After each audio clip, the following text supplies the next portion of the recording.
Selamat pagi anak-anak. Pagi, Pak. Gimana kabarnya hari ini? Sehat. Ada yang sakit? Tidak.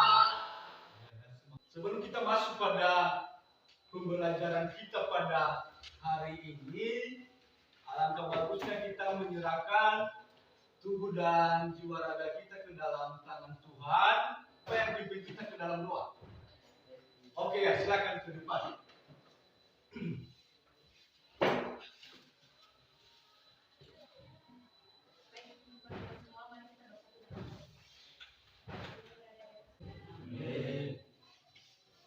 Iya, baik. Sekarang dengarkan namanya Bapak absen untuk hari ini, Elvianus Telembanua, Festin Zega, Estapiani Telembanua, Tulisa Prianto Zindate.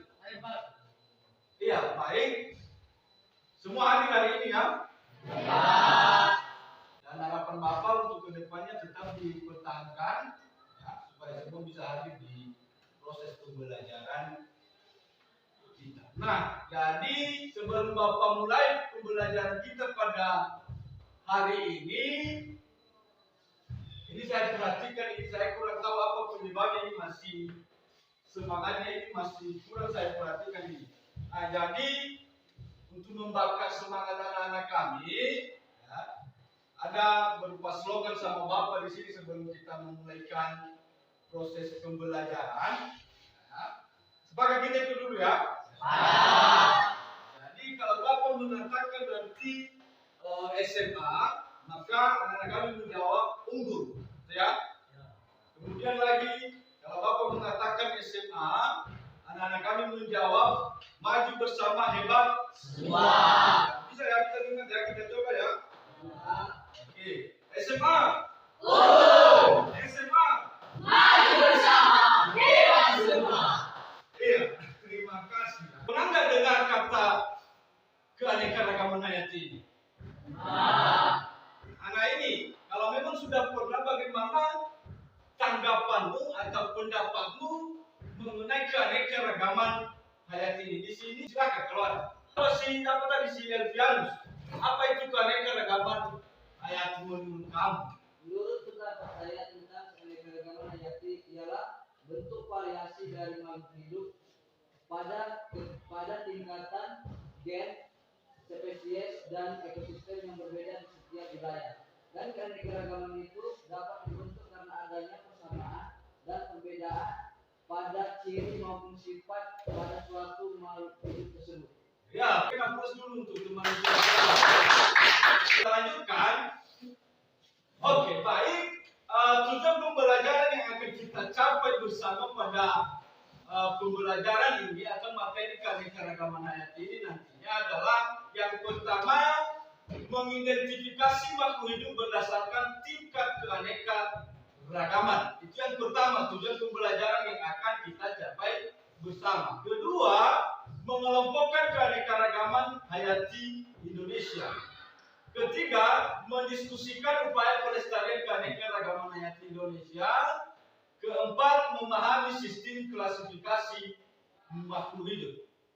Nah, itu yang menjadi tujuan pembelajaran yang akan kita capai pada materi keanekaragaman hayati ini. Nah, sebelum kita masuk mengenai konsep keanekaragaman hayati ini, tentu perlu kita bertanya apa itu keanekaragaman hayati. Seperti yang Bapak minta tanggapan tadi mengenai keanekaragaman hayati ini. Dengan bicara masalah keanekaragaman hayati, ya, yang terdiri dari dua kata, itu bisa dilihat di atas. Yang pertama adalah keanekaragaman.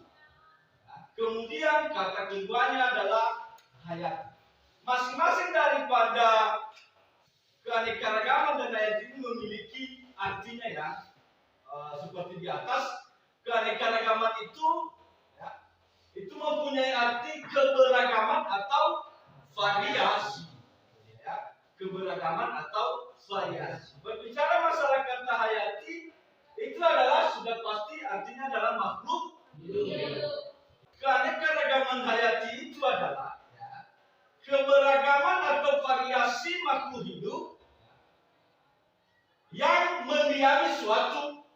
tempat atau wilayah tertentu. Nah itu, coba lihat di gambar itu. Nah, jadi inilah yang dimaksud dengan keberagaman atau variasi daripada makhluk hidup itu. Keberagaman, keanekaragaman hayati itu adalah keberagaman atau variasi daripada makhluk hidup yang mendiami suatu wilayah tertentu. Sudah paham ya mengenai keanekaragaman hayati? Sudah ya? Next kita lanjutkan. Itu mengenai keanekaragaman hayati. Kita masuk sekarang mengenai tingkat keanekaragaman hayati.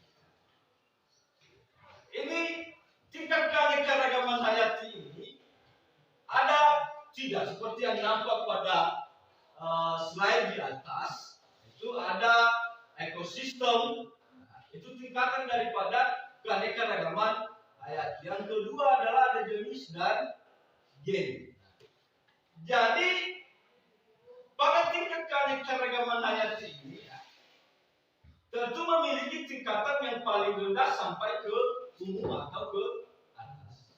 Ya, seperti yang disampaikan teman tadi mengenai keanekaragaman hayati ini, tanggapannya mengenai keanekaragaman hayati ini sempat Bapak dengar tadi ada tingkat keanekaragaman hayati. Jadi berbicara masalah tingkat keanekaragaman hayati ini ya memiliki tingkat mulai dari yang rendah sampai ke umum ya. Saya Bapak mau tanya ini ya. Bapak mau tanya, ini dari ketiga tingkat keanekaragaman hayati di atas, menurut kamu dulu mana yang paling tingkatan yang paling mendasar atau tingkat yang rendah? Silakan. Dari gambar di atas. Oh iya. Coba si Esther dulu. Menurut saya tingkat keanekaragaman hayati itu dimulai dari gen, jenis baru ekosistem. Ya betul, ya betul.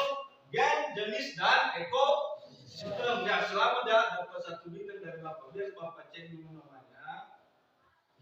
Esther ya. Terima kasih. Yang lain lagi ya tunggu sesi berikutnya. Mana tahu nanti dapat satu bintang ya. Ada tambahan nilai di mata pelajaran itu. Nah benar yang disampaikan temanmu tadi ya. Tingkat keanekaragaman hayati itu ada tingkat dimulai dari tingkat yang paling rendah sampai ke umumnya. Nah, itu dimulai daripada tingkat keanekaragaman hayati gen, jenis dan ekosistem. Jadi menyingkat waktu ya silakan langsung dibentuk kelompoknya sesuai dengan yang sudah Bapak bentuk sebelumnya. Silakan. Dan perlu ditanya terkait dengan pengerjaan tugas itu. Ada tidak? Tidak ya? Nanti diutus masing-masing kelompoknya untuk mempresentasikan masing-masing hasil diskusi yang sudah dikerjakan. Jadi bagaimana? Pahami dulu Bapaknya diamati dulu.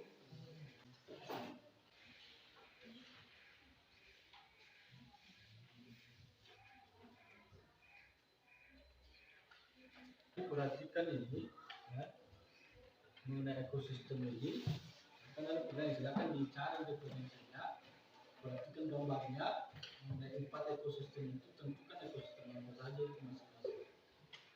Kelompok 4 si Dini untuk mempresentasikan hasil diskusinya. Silakan didengarkan dan kalau ada yang ditanya nanti silakan ditanyakan baik dari kelompok 3 juga ya. Oke, silakan Dini, silakan ya.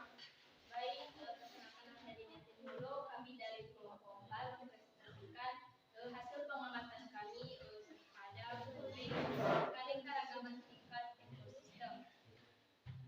Nah, pada gambar tersebut kita sudah melihat ada berbagai macam keanekaragaman ekosistem yang ada di sekitar kita, yaitu ada pada bagian A, bagian B, bagian C, dan bagian D. Dan kami juga kelompok sudah mendiskusikan atau menjawab pertanyaan-pertanyaan yang telah ada gambar di bawah. Yang menjadi pertanyaan nomor 1 adalah apa yang menyebabkan terjadinya keanekaragaman tingkat ekosistem di atas.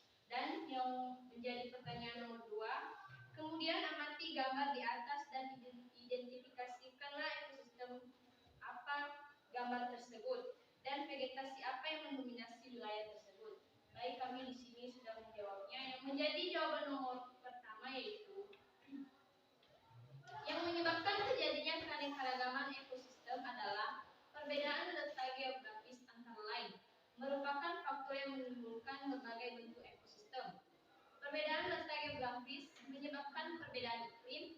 Perbedaan iklim menyebabkan terjadinya perbedaan temperatur, curah hujan, intensitas cahaya matahari, dan lamanya penyinaran. Dan keadaan ini berpengaruh terhadap jenis-jenis flora atau tumbuhan dan fauna atau hewan yang menempati suatu daerah tersebut. Dan jawaban kami dari nomor 2 itu mengamati gambar dan mengidentifikasikan ekosistem apa saja yang ada di gambar. Baik, kami akan menjawabnya pada pertanyaan nomor 2. Gambar A itu adalah ekosistem laut.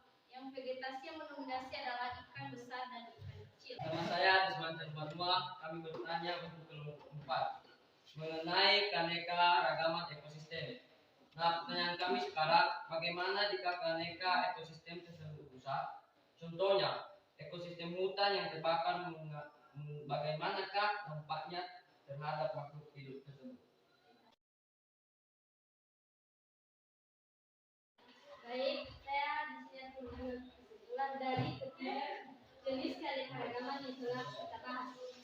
Nah, di sini saya mengambil kesimpulan bahwasanya semakin tinggi tingkat keanekaragamannya, maka semakin terlihat atau semakin memunculkan suatu perbedaan antara spesies. Demikian. Ya, baik. Terima kasih saya ucapkan sama si Esther.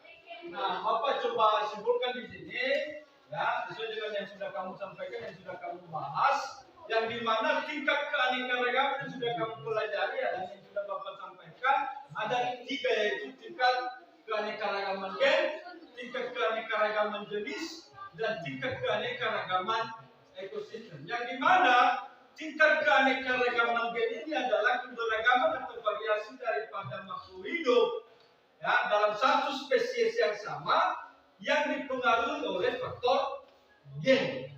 Itu mengenai tingkat keanekaragaman gen. Kedua, tingkat keanekaragaman jenis adalah keberagaman atau variasi daripada makhluk hidup dalam satu genus atau dalam satu famili yang sama, ya, yang mudah untuk mengamatinya karena memunculkan perbedaan-perbedaan yang lebih jelas baik secara morfologi maupun anatomi.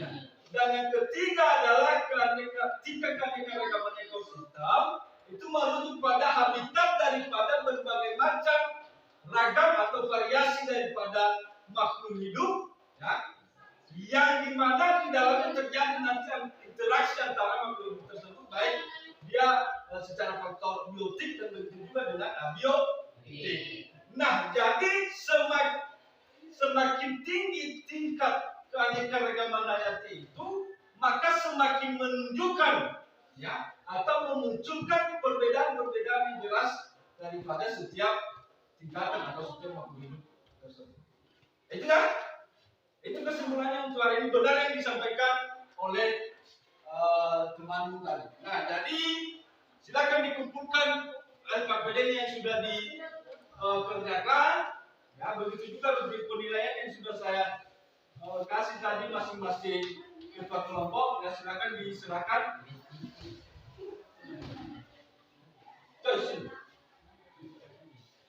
begitu juga si ini start, nanti Bapak kirim, ya, di WhatsApp grup, ya, tugas mandiri masing-masing, ya, masing-masing individu. Nah, silakan dikerjakan di rumah tugas itu. Siapa yang berdoa ini, ya, ketua kelas si Pria, siapa yang berdoa? Nah, silakan si Jerni